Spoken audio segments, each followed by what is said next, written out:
तो एक किसी मित्र ने अ, 2 सवाल उठाए हैं। एक तो ये कि जब हम बोलते हैं कि गॉड ने हमको बनाया, पूरे ब्रह्मांड को बनाया या जन्म दिया, तो जो जन्म देने वाली शक्ति है वो तो फेमिनिन होती है। लेकिन गॉड को हमेशा ही पुरुष की तरह मैस्कुलिन पेश किया जाता है। क्रिश्चियनिटी में देख लो, आप हिंदुइज़्म में देख लो, वो पुरुष की तरह बोलते हैं उसको। हिंदुइज़्म में मतलब आप वेदों में चले जाओ अर्लीएस्ट, तब तो ये नहीं है, मेल फीमेल कुछ नहीं है। लेकिन ज़्यादातर जो है ना कि ये ईश्वर बोलो, परमात्मा बोलो तो मेल। और तो ऐसा क्यों? जबकि जन्म देने वाली जो शक्ति है वो तो फेमिनिन है। फिर उन्होंने ये ऐतरेय उपनिषद एक है, उसका उसमें से कुछ ये बातें बोली कि ऐसा लगता है कि ये उपनिषद थोड़ा बायस्ड है, क्योंकि इसमें महिला को कहीं नहीं ऐसा बोला गया है कि महिला भी एनलाइटेंड हो सकती है। महिला का काम केवल पति की सेवा करना और ये एक कुमार को जन्म देना, कुमारी को भी नहीं, मतलब एक पुत्र को जन्म देना। तो सोसाइटी मतलब मेल डोमिनेटेड हो सकती है, लेकिन ये हमारे वैदिक लिटरेचर में तो ऐसा है नहीं। शायद ब्रह्म कहते हैं उस शक्ति को, ब्रह्म ना मेल है ना फीमेल है। तो ये ऐसा क्यों? तो वैसे तो भाई ये कुछ तो ये इतिहास का विषय है, और कुछ मानसिकता का विषय है। लेकिन ऋग्वेद शायद सबसे पुराना है, ऐसा मानते हैं। तो ऋग्वेद में एक जगह ये भी है कि वो स्त्री है जो बनाने वाली है, सब कुछ क्रिएट करने वाली। और ये आया है देवी सूक्तम, देवी सूक्तम। और ये लिखा भी किसी महिला ने है, महर्षि अम्भृण की पुत्री ने, उसका नाम था वाक, उसने ये रचना की इसकी। तो कोई कह सकता है कि क्योंकि वो महिला थी तो इसलिए उसने ऐसा बोला। तो ये अगर आप पढ़ें तो इसमें ये है मुख्य बात कि देवी ही इस संपूर्ण ब्रह्मांड को बनाने वाली है। और तो ये भी हो सकता है बाद में आया हो। इससे भी जो सबसे ओरिजिनल है वो है ये ब्रह्म की अवधारणा, उसको जो ब्रह्म नाम दिया, हालांकि ब्रह्म भी मेल जैसा साउंडिंग है, लेकिन ब्रह्म वो बोला गया है उसके वर्णन में कि न तो मेल है न फीमेल है, न पुरुष है न स्त्री है, वो केवल प्योर कॉन्शियसनेस है। और उसने बनाया ऐसा भी नहीं, वो बना। मतलब मान लीजिए कि कोई ऐसा बिंदु है जो अदृश्य है, लगता है कि कुछ नहीं है वहाँ पे, और वो फैलने लगे, बड़ा होने लगे, बड़ा होने लगे। तो जो बिंदु था उसको हम ओरिजिनल अगर वो शक्ति माने, कॉन्शियसनेस माने, तो फैल के वो ब्रह्मांड बन गया। तो ब्रह्मांड का हर एक एटम वही है। ये अद्वैत में वही तो कहते हैं ना कि दो नहीं है, एक ही है। वो एक ही शक्ति है, वही शक्ति फैली, उसी का विस्तार हुआ। जैसे हम गुब्बारा फुलाते हैं ना, तो गुब्बारा मान लीजिए बहुत छोटा है, लेकिन वो ऐसे मटेरियल का बना है कि वो कितना भी बड़ा हो सकता है। अब हम उसको फुलाते हैं तो उसका हर एटम, अब जो बड़ा उसका आकार बना, उसके सारे एटम्स वही हैं जो पहले भी थे उसमें। तो उसी प्रकार से ये ईशोपनिषद में भी है। मेरे ख्याल से ईशोपनिषद में ही होगा, वो पूर्णमदः पूर्णमिदं, कि वो पूर्ण है। वो जो शक्ति है, वो पूर्ण है, ये भी पूर्ण है। उस पूर्ण में से पता नहीं कितने पूर्ण पैदा हो जाते हैं, वो तब भी पूर्ण रहता है। तो अलग-अलग तरीके से लोगों ने बोला है, लेकिन ऐसा लगता है कि कोई कॉन्शियसनेस, कोई चीज़ थी, अ, और उसको कोई जान नहीं सकता। ऋग्वेद में ही मेरे ख़्याल से कुछ ऐसे भी मंत्र हैं जो कहते हैं कि कोई अननोएबल है, कोई जान नहीं सकता कि वो क्या है। हम केवल थोड़ा बहुत अ, गेस कर सकते हैं, कोई जान नहीं सकता।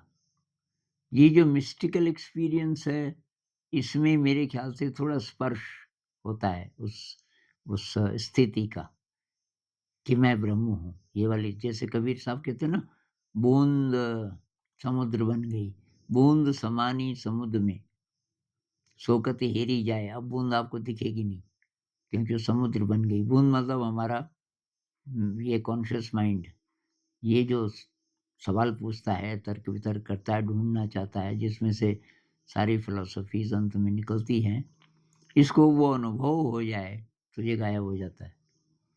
तब मैं नहीं रहता, तब वही रहता है। तो तब पता चलता है मैं वही हूँ, मैं अनंत हूँ, मैं अज्ञात हूँ, वगैरह-वगैरह।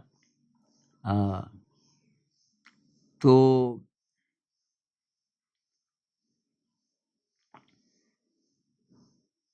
हमारे मतलब की बात ये है कि हम साधना करें और खुद पता करने की कोशिश करें कि ये चक्कर क्या है। इसलिए बुद्ध ने कोई इसका उत्तर नहीं दिया। बुद्धिज़्म में तब बाद में महायान बुद्धिज़्म आया, और बुद्धिज़्म में फिर बहुत सारी चीज़ें लिखी गई बुद्ध के बाद। लेकिन जब तक बुद्ध थे, कोई ऐसा सवाल पूछे कि ये ब्रह्मांड कहाँ से आया? हम कहाँ से आए? क्या पुनर्जन्म होता है? वो कहते हैं तुम्हारी हालत ऐसी है कि अ, कोई खतरनाक काँटा चुभा है, मान लीजिए शरीर में, बहुत ज़्यादा दर्द हो रहा है, तीर चुभा है, काँटा नहीं तीर चुभा है, बहुत खतरनाक। अब आप चिल्लाते हो, भई कोई हेल्प करो मेरी। एक आदमी आता है, वो कहता है मैं बताऊँ ये तीर किसने मारा, और मैं उसके बारे में सब जानता हूँ। आपका इंटरेस्ट किस चीज़ में होगा? ये जानने में उसकी हिस्ट्री। मान लीजिए अब 1 घंटे तक वो बोलता ही रहे कि उसके दादाजी इस इलाके में आए थे और तब ये हुआ, ये शिकारी है और इस वगैरह। भई क्या लेना-देना? आप बोलोगे ये तीर निकाल यार, तो किसी ने भी मारा, क्या फ़र्क पड़ता है? तो बुद्ध कहते थे ये जितने भी सवाल हैं, किसने बनाया, हम कहाँ जाएँगे इत्यादि पूछता है, मन इन सवालों को उत्तर आपको कन्विंसिंग मिल नहीं सकते, क्योंकि इनका उत्तर है एक्सपीरियंस, शब्द है ही नहीं। रैशनल लेवल पे, लॉजिकल लेवल पे हम कभी सैटिस्फाइड नहीं हो सकते, और अगर हो गए तो वो भी एक मिसकंसेप्शन होगा। मतलब किसी एक चीज़ को आपने पकड़ लिया। जो अननोएबल है, उसके बारे में कुछ भी पकड़ना ठीक नहीं है। अब ये रूप कहाँ से आए? भई जब अ, अद्वैत कहता है कि एक ही है, जो बनाने वाला है और जो बना, ये 2 अलग नहीं है, वो एक ही शक्ति है। तो फिर ये रूप आए, क्योंकि अब किसकी भक्ति किसकी करें? भई हमारी श्रद्धा किसके प्रति होती है? जो हम जैसा कोई है, इंसान होना चाहिए। चाहे गुरु के रूप में किसी के लिए श्रद्धा होती है ना, गुरु है, माँ है, पिता है, प्रेमी है, प्रेमिका है, ये सब मनुष्य।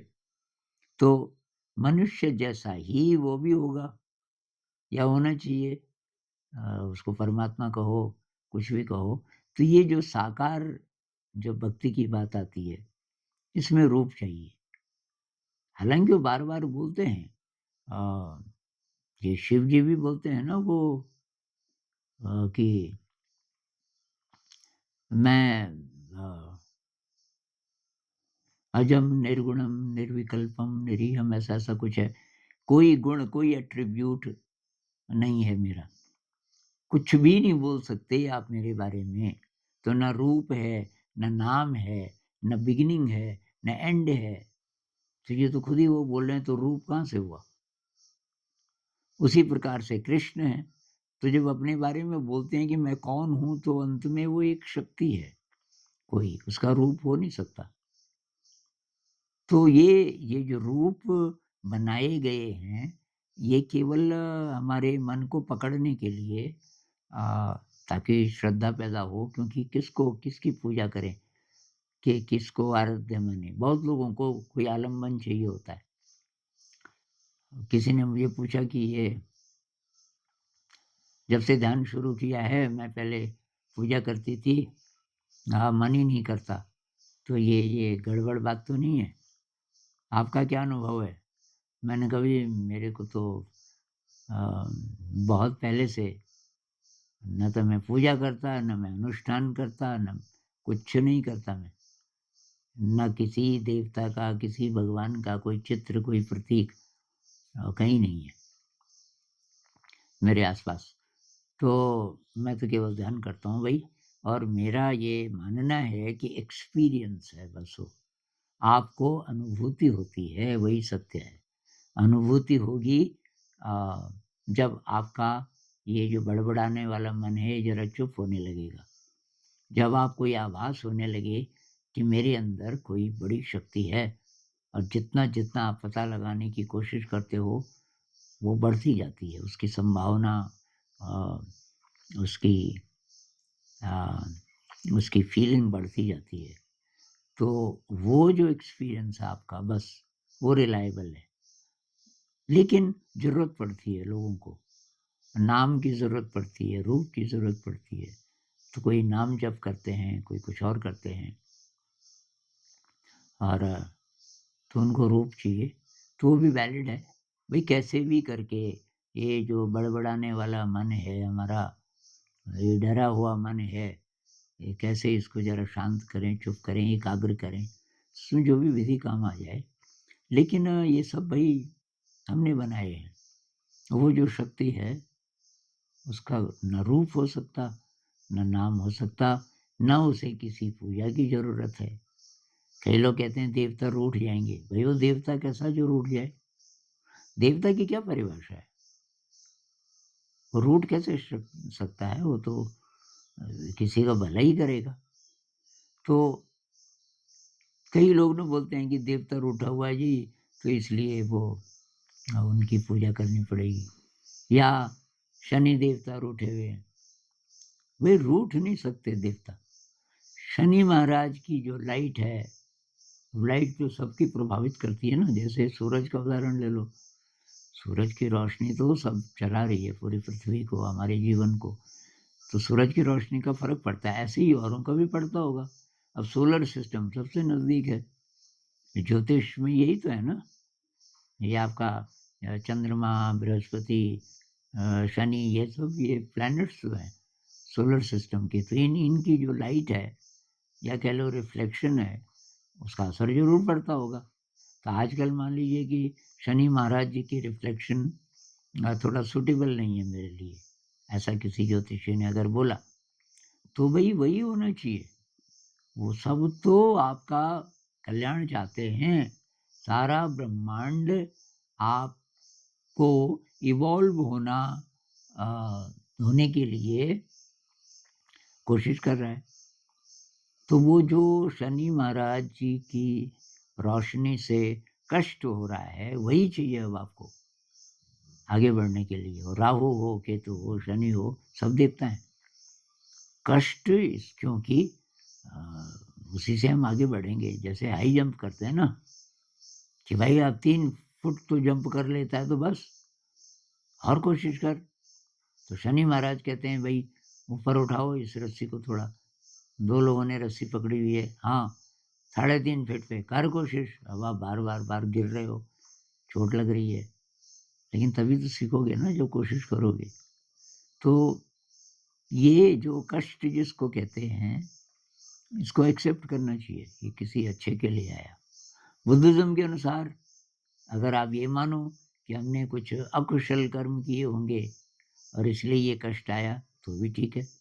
अब उस कष्ट को आप रेज़िस्ट करो, धक्का तो नहीं चाहिए, तो ये एक और अकुशल कर्म हो गया। अगर आप एक्सेप्ट करते हो भाई वेलकम, तो ये कुशल कर्म हो गया। अब ये कट रहा है, पिछला हिसाब किताब वो शुद्धिकरण हो रहा है आपका। अब ये ऐतरेय उपनिषद मतलब ये क्यों हुआ, ये तो इतिहास का विषय है।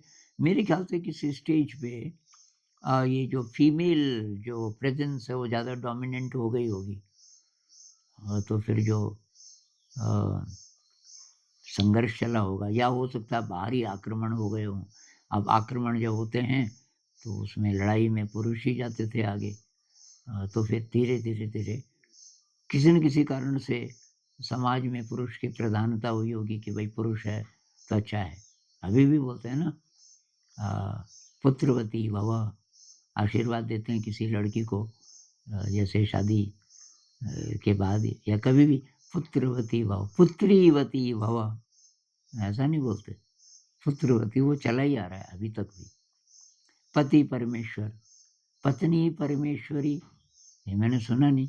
पतिव्रता धर्म, पत्नी व्रता धर्म, मैंने सुना नहीं। तो अब आप चेंज करो इसको कि ये भाई एक तरफा हो रहा है। अ, तो चलता रहता है, इसमें असली बात है भाई क्यों बेकार फालतू झगड़ों में हम पड़े कि किसी ने क्या लिखा। कुछ दिन पहले जाति प्रथा पे एक वीडियो मैंने बनाया था। एक ब्राह्मण, क्षत्रिय, वैश्य, शूद्र, कहते हैं ये जाति नहीं थी, ये डिवीज़न था, स्किल के अनुसार काम का डिवीज़न, ये बोल रहे थे मनु महाराज। बाद में कुछ और लोगों ने, भाई कब के लिखे हुए ग्रंथ है ना, तो लिखे जाते थे किस पे, ये ताड़पत्र वगैरह वगैरह पे, तो दोबारा लिखने पड़ते थे, नहीं तो उसको तो कीड़े खा जाएंगे। तो वो जो दोबारा लिखने वाला है उसमें से कोई कोई ऐड कर देता होगा, फिर काफ़ी समय जब गुजर जाए तो कोई ज़्यादा ऐड कर देता होगा। तो ऐसे ही इन चीज़ों के साथ भी हुआ होगा कि उसमें ये डाला जाए। हमारा काम है, हम खुद अनुभव करेंगे, उसके लिए ध्यान है। और ये जो बात है कि स्त्री एनलाइटेंड नहीं हो सकती, भाई ताओइज़्म में तो स्त्री को ही प्रधान माना गया है। ताओइज़्म की पूरी हिस्ट्रियाँ पढ़ो, उसमें जो बड़े-बड़े प्रीस्ट हुए हैं, वो महिलाएँ हुई हैं। क्योंकि ताओइज़्म के अनुसार महिला ज़्यादा सूटेबल है। और हमारे समय में ब्रह्म कुमारी, आपने सुना होगा, तो ब्रह्मा बाबा जी का ये अनुभव था कि लड़कियां ज़्यादा एनलाइटनमेंट के लिए ज़्यादा सूटेबल है, उन्होंने लड़कियां ली।